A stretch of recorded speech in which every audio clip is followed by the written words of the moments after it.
కీర్తనకు చిన్న ముళ్ళు గుచ్చుకుందంట. అప్పుడు ఆమె అందంట కదా, ఏమండి నా కాలికి ముళ్ళు గుచ్చుకుందంటే, ఆమె కాలికి ముళ్ళు గుచ్చుకుంటే బాబు కాలికి ముళ్ళు గుచ్చుకున్నట్టుగా ఫీల్ అయ్యాడు. అప్పుడు ఏమన్నాడంటే, అమ్మా నీ కాలికి ముళ్ళు గుచ్చుకుందని కాలు పట్టుకొని బాబు నోటితో ముళ్ళు లాగాడు. అనుకుందంట కదా కీర్తనప్ప, నేనంటే ఎంత ప్రేమ బాబుకు అనుకుందంట. 1 సంవత్సరం గడిచిపోయిందంట. ఆ తర్వాత మళ్ళీ ఇలానే పోతున్నప్పుడు మళ్ళీ కాలికి ముళ్ళు గుచ్చుకుంటే, ఏమండి నా కాలికి ముళ్ళు గుచ్చుకుందండి అన్నదంట. కింద చూసినాడు.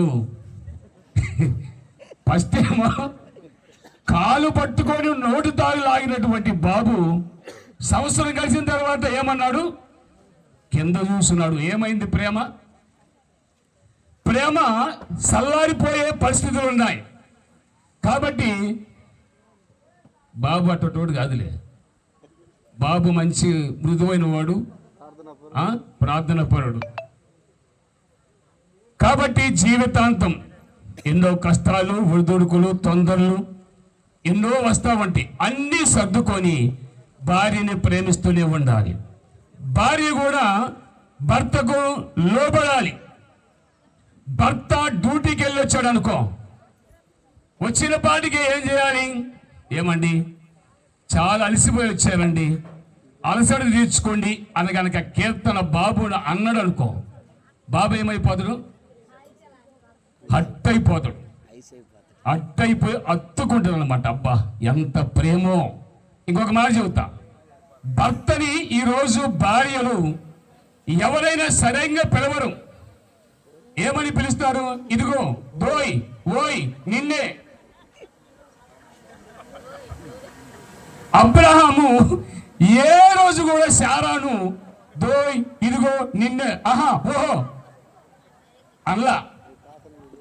అబ్రహాము భార్యని శారా అన్నాడు.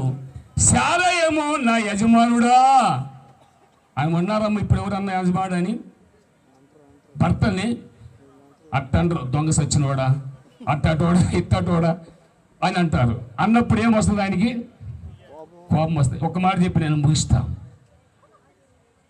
ఇప్పుడు ఆదాముని దేవుడు దేనితో చేశాడు? అమ్మ, ఆదాముని దేవుడు దేనితో చేశాడు? మట్టితో చేశాడు. మరి అవ్వని దేనితో చేశాడు? ఎముకతో చేశాడు. ఇప్పుడు ఎముక గట్టా మట్టి గట్టా?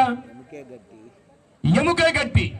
వర్షం వచ్చింది అనుకో, మట్టి కరిగిపోద్ది, ఎముకము గట్టిగా ఉంటుంది. అంటే మీరేమో గట్టి, మేమేమో మట్టి. ఒకవేళ మాకు కోపం వచ్చి కనుక మాయ్ అన్నమనుకో, అయ్యో కాంత తగ్గయ్యో చాలండి అనుకో, ఇది మట్టోడు కాబట్టి మట్టాలు కరిగిపోతాడు కదా. కాబట్టి అట్ట కాకుండా వీళ్ళిద్దరూ కూడా అన్యోన్యంగా ఉండాలని ఈ కీర్తనేమో బాబుకు లోపడాలి, బాబు ఏమో జీవితాంతం ప్రేమిస్తున్నాడు.